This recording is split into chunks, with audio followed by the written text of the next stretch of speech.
आज की इस वीडियो में एक सवाल के ऊपर हम बात करने वाले हैं। सवाल यह है कि क्या इक्विटी मार्केट में अगर लॉन्ग टर्म के लिए इन्वेस्टमेंट किया जाए तो वहां पर नुकसान देखने को मिल सकता है या नहीं मिल सकता है। इसमें कई सारी चीज़ें हैं जो मैटर करती है, जिसके ऊपर हम आज इस वीडियो में डिटेल्स में बात करेंगे। खास तौर से अगर म्यूचुअल फंड के इन्वेस्टर हैं आप और आपने इक्विटी मार्केट में इन्वेस्टमेंट करके रखा हुआ है, large cap, mid cap, small cap, या फिर इसके अलावा multi cap, multi allocation fund जो आते हैं उसमें भी अगर ज़्यादा पैसा आपकी इक्विटी में लगे हुए हैं तो आपको ये वीडियो देखना बहुत ही ज़रूरी है। तो एक लाइक ज़रूर कर दे, शेयर कर दे। चैनल को अगर सब्सक्राइब नहीं किया है तो चैनल को भी सब्सक्राइब ज़रूर कर लें। देखिए, सबसे पहली बात मैं एक चीज़ आपको यहाँ पर बताना चाहूँगा। सवाल आप सबसे पहले गौर से देखिए तो कहा यह गया है कि क्या इक्विटी मार्केट में लॉन्ग टर्म के लिए इन्वेस्टमेंट किया जाए तो वहाँ पर नुकसान होगा या नहीं होगा। मैं एक चीज़ बिल्कुल क्लियर बताना चाहूँगा यहाँ पर कि अगर लंबे समय के लिए अगर आप इन्वेस्टमेंट करते हैं इक्विटी में तो यहाँ पर नुकसान नहीं देखने को मिलता है। अब कुछ चीज़ें ऐसी हैं, कुछ बातें ऐसी हैं जहाँ पर लॉन्ग टर्म में भी आपको मतलब कभी कभी तो नेगेटिव रिटर्न्स भी देखने को मिलते हैं 5 सालों में, 3 सालों में, और कभी कभी जो है क्या कहते हैं कि बहुत कम रिटर्न्स देखने को मिलते हैं। इसके ऊपर हम लास्ट में बात करेंगे, समझ रहे हैं ना। सबसे पहले हम ये समझते हैं कि ये लॉन्ग टर्म के लिए अगर आप इक्विटी में निवेश करते हैं तो यहाँ पर नुकसान बहुत ही कम, मतलब मैं तो ये कहूँगा कि भाई अगर होते ही नहीं है अगर आप लॉन्ग टर्म के लिए इन्वेस्टमेंट करते हैं। लेकिन एक चीज़ और देखिए, लॉन्ग टर्म का क्या मतलब है भाई, एक चीज़ का समझना बहुत ज़रूरी है। क्योंकि अगर लॉन्ग टर्म बोला जाता है तो आप इक्विटी के प्रोस्पेक्टिव से अगर लॉन्ग टर्म बोल रहे हैं तो मेरे ख्याल से यहाँ पर इसका ये मतलब होना चाहिए कि 2 साल, 3 साल, 4 साल, ये शॉर्ट टर्म में आ गया। और लॉन्ग टर्म का मतलब हुआ 5 साल से ऊपर, 5 साल, 7 साल, 10 साल, 15 साल, ये हो गया लॉन्ग टर्म। ये इक्विटी के प्रोस्पेक्टिव से बोला जाए तो। लेकिन अगर टैक्स के प्रोस्पेक्टिव से बोला जाए तो 12 महीने या उससे कम पीरियड को क्या बोला जाता है, शॉर्ट टर्म बोला जाता है। और 12 महीने के बाद को ही, मतलब 13 महीने, 15 महीने को लॉन्ग टर्म बोला जाता है। जैसे शॉर्ट टर्म कैपिटल गेन जो लागू होता है वो 12 महीने या 12 महीने से अंदर के पीरियड के लिए लागू होता है, और लॉन्ग टर्म जो कैपिटल गेन लागू होता है वो 12 महीने के बाद के पीरियड पे लागू होता है। तो यहाँ पर एक चीज़ बिल्कुल क्लियर हो जाना चाहिए आपको कि यहाँ पर इक्विटी में लॉन्ग टर्म बोलने का मकसद 12 महीने, 14 महीने या 2 साल नहीं है जैसा कि टैक्स में है। तो ये चीज़ आपको क्लियर हो गया। तो मेरे कहने का मतलब ये है, मैं ये आपको बताना चाह रहा हूँ कि अगर आप लंबे समय के लिए इक्विटी में निवेश करते हैं, वो भी अगर देखिए यहाँ पर अगर आप लार्ज कैप, इक्विटी में लार्ज कैप भी आते हैं, जैसा कि मैं पीछे बोल चुका हूँ शायद कि large cap, mid cap, small cap, ये तीनों चीज़ें इक्विटी में आती है। उसके बाद मल्टी कैप के भी 75% पैसे इक्विटी में जाते हैं, तो वहाँ पर भी आप ये कह सकते हैं कि वो भी इक्विटी में आता है, क्योंकि उनके ज़्यादातर पैसे इक्विटी में जा रहे हैं। 25% मतलब फंड मैनेजर के मूड माइंड के ऊपर होता है। तो अब यहाँ पर हम खास तौर से लार्ज कैप की बात करें तो लार्ज कैप में कम से कम आपको 5 साल, 6 साल लेकर चलना चाहिए। उसके बाद अगर मिड कैप की बात करें तो 7 साल, 8 साल का पीरियड आपको मिड कैप या स्मॉल कैप के लिए 7 साल, कम से कम 7-8 साल का पीरियड आपको लेकर चलना चाहिए। ये आपके लिए हो जाता है लॉन्ग टर्म। और इक्विटी मार्केट, चाहे आप स्टॉक में निवेश करें या म्यूचुअल फंड में निवेश करें, एक रिकॉर्ड आप उठाकर देख लीजिए। डोमेस्टिक इक्विटी मार्केट की मैं बात कर रहा हूँ, अपने देश की इक्विटी मार्केट की मैं बात कर रहा हूं, तो वहां पर आपको देखने को मिलेगा कि बहुत ज्यादा नुकसान नहीं होते हैं इन्वेस्टर्स को। लेकिन अगर आप कम समय के लिए मानकर चलिए मिड कैप या स्मॉल कैप या लार्ज कैप में अगर आप 2 साल, 3 साल के लिए या 2.5 साल के लिए इस तरह करके अगर आप निवेश करते हैं तो वहां पर कोई भरोसा नहीं है मार्केट का। वहां पर आपको आपके कैपिटल में से भी नुकसान हो सकते हैं। जैसे शायद अगर आपको याद है तो ठीक है, नहीं तो मैं आपको बताता हूं, 2018 और 19 में ये 2 साल ऐसे गुजरे थे जब इक्विटी मार्केट में बहुत ज़्यादा मतलब क्राइसिस चल रहा था, एक तरह से बहुत ज़्यादा भारी वाली गिरावट चल रही थी और बिल्कुल ही रिटर्न नहीं दिया था इन 2 सालों में। तो बहुत ही घटिया वाला रिटर्न्स रहा था। उस टाइम पे नेगेटिव रिटर्न्स भी देखने को मिले हुए थे। देखिए, यहाँ तक आपको ये बातें समझ में आ रही होगी कि हम लॉन्ग टर्म के हिसाब से बात कर रहे हैं, लॉन्ग टर्म के एंगल से हम इक्विटी को देखने की कोशिश कर रहे हैं। तो हम इस रिजल्ट पे और इस नतीजे पे पहुंच रहे हैं कि भाई लॉन्ग टर्म में अगर निवेश किया जाए इक्विटी मार्केट में तो वहाँ पर नुकसान देखने को नहीं मिलते हैं।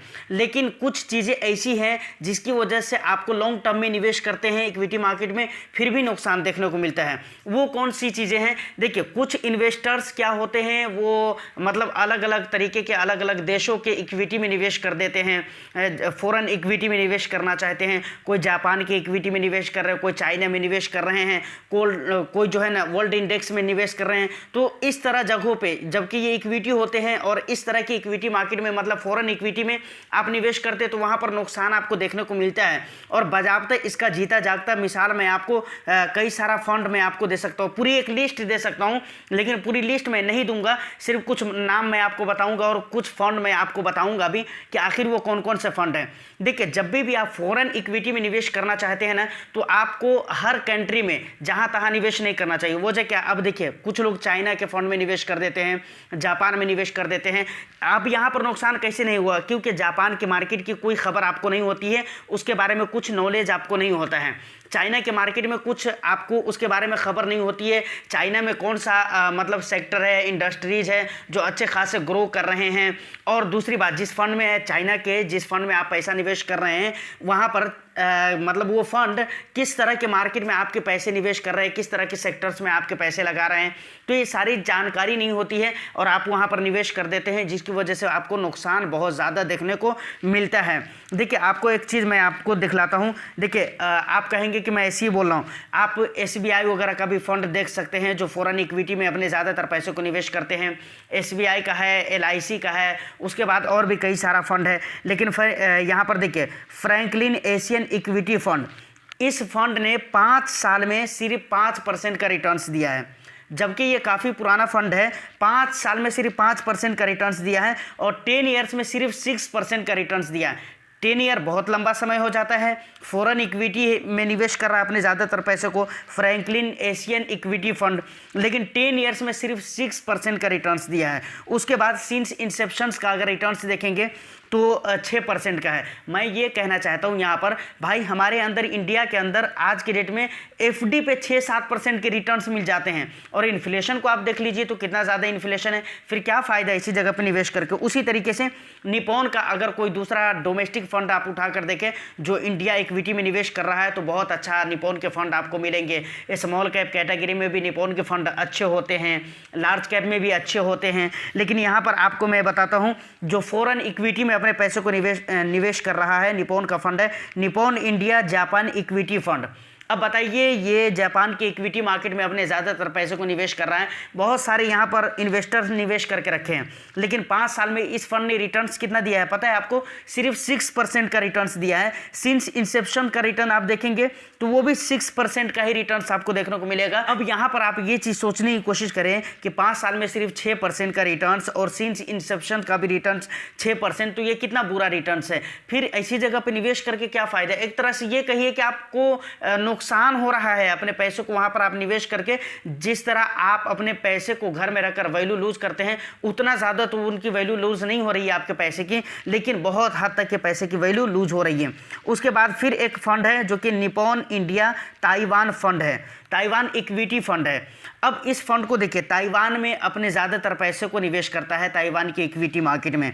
इस फंड ने नेगेटिव रिटर्न्स दिया है 3% का। सिंस इंसेप्शन रिटर्न इसका 3% का नेगेटिव रिटर्न्स है। क्या फ़ायदा है भाई ऐसे फंड में निवेश करके? तो यहाँ पर ध्यान रखने वाली बात है कि आपको फॉरेन इक्विटी में जब भी निवेश करना हो तो आप एक ही फॉरेन कंट्री में निवेश करने की कोशिश करें। वो कौन सा है? US। यहाँ पर US में इसलिए मैं बोल रहा हूँ निवेश करने को, क्योंकि US की न्यूज़ जो है ना हमारे पास बराबर आती रहती है, आपके पास बराबर आती रहती है। आपको बराबर पता चलता रहता है कि US में क्या चल रहा है, US में इन्फ्लेशन कितना कम हुआ, ज़्यादा हुआ है, US के मतलब किस तरह के मतलब कंडीशंस हो रखे हैं, ये सारी बातें आपको समझने को मिलती है, जानकारी आपको होती रहती है। प्लस इंडिया की मार्केट काफ़ी हद तक US की मार्केट से कनेक्टेड है, इस वजह से भी बहुत सारी बातें हमें पता चलती रहती है। तो आप US के मार्केट में ही इन्वेस्टमेंट करें अगर फॉरेन इक्विटी में निवेश करना है। प्लस एक बात और भी यहाँ पर ख्याल रखना है कि US के मार्केट में भी, US के भी इक्विटी मार्केट में आपको उसके एक्टिव फंड में निवेश नहीं करने हैं। आपको जो बड़े बड़े इंडेक्सेस हैं जैसे कि नेस्डेक हो गया, उसके बाद S&P 500 हो गया, इस तरह के इंडेक्सेस जो हैं, एक तरह से वहाँ के जो इंडेक्स फंड है उन चीज़ों में आपको पैसे को लगाना है, तब जाकर वहाँ पर आप बढ़िया रिटर्न्स कमा सकते हैं। अदरवाइज अगर आप गलत तरीके से या किसी भी कंट्री के फंड में आप पैसे को लगाते हैं तो वहाँ पर इक्विटी में आपके पैसे लॉन्ग टर्म के लिए तो जा रहे हैं, लेकिन फिर भी आपको नुकसान हो रहा है या फिर वो बेनिफिट नहीं हो रहा है जो इक्विटी से होना चाहिए था। तो फाइनली समरी के तौर पे अगर कहा जाए तो मैंने आपको वीडियो में ये बताया है कि भाई अगर इक्विटी में लॉन्ग टर्म के लिए अगर आप निवेश करते हैं तो वहाँ पर नुकसान नहीं होगा। अब देखिए, सिर्फ लॉन्ग टर्म के हिसाब से मैं बात कर रहा हूँ, उसमें और भी बहुत सारी चीज़ें हैं, जैसे आप मानकर चलिए किसी ऐसे फंड को आपने सेलेक्ट कर लिया जो बहुत ख़राब फंड है, कई सालों से उसका परफॉर्म अच्छा नहीं है, या बराबर उसमें कुछ ना कुछ उतार चढ़ाव होते रहते हैं, बुरा रिजल्ट उसका आता रहता है, तो ऐसा भी फंड नहीं सेलेक्ट करके बैठ जाना है लॉन्ग टर्म के लिए और आप ये कहेंगे कि भाई लॉन्ग टर्म के लिए हमने निवेश किया है, फ़ायदा नहीं हुआ। ऐसा नहीं है, फंड भी सेलेक्ट आपको बढ़िया करना पड़ेगा, जबकि अक्सर फंड आपको बढ़िया ही मिलते हैं। म्यूचुअल फंड में बहुत कम ही फंड ऐसे होते हैं जो ख़राब होते हैं। तो लॉन्ग टर्म में इक्विटी में निवेश करते हैं तो वहाँ पर आपको नुकसान बहुत ही न के बराबर चांसेस हो जाते हैं कि होंगे। दूसरी बात, अगर फॉरेन इक्विटी में आप निवेश कर रहे हैं तो वहाँ पर बहुत सोच समझकर आपको फंड का सिलेक्शन करने की ज़रूरत होती है। कभी कभी हम अच्छा रिटर्न्स कमाने के चक्कर में और डाइवर्सिफिकेशन के चक्कर में, लेकिन ज़्यादातर लोग तो अच्छे रिटर्न्स के चक्कर में अलग अलग कंट्री के फॉरेन कंट्रीज में मतलब उनकी इक्विटी में निवेश कर देते हैं। तो ये चीज़ आपको नहीं करना है, बहुत सोच समझकर फॉरेन इक्विटी में आपको निवेश करने की ज़रूरत होती है। तो फाइनली आज की इस वीडियो में इतना ही। उम्मीद करता हूँ वीडियो आपको अच्छी लगी हो। अगर अच्छी लगी है तो एक लाइक कर दे, शेयर कर दे, चैनल को भी सब्सक्राइब कर लें।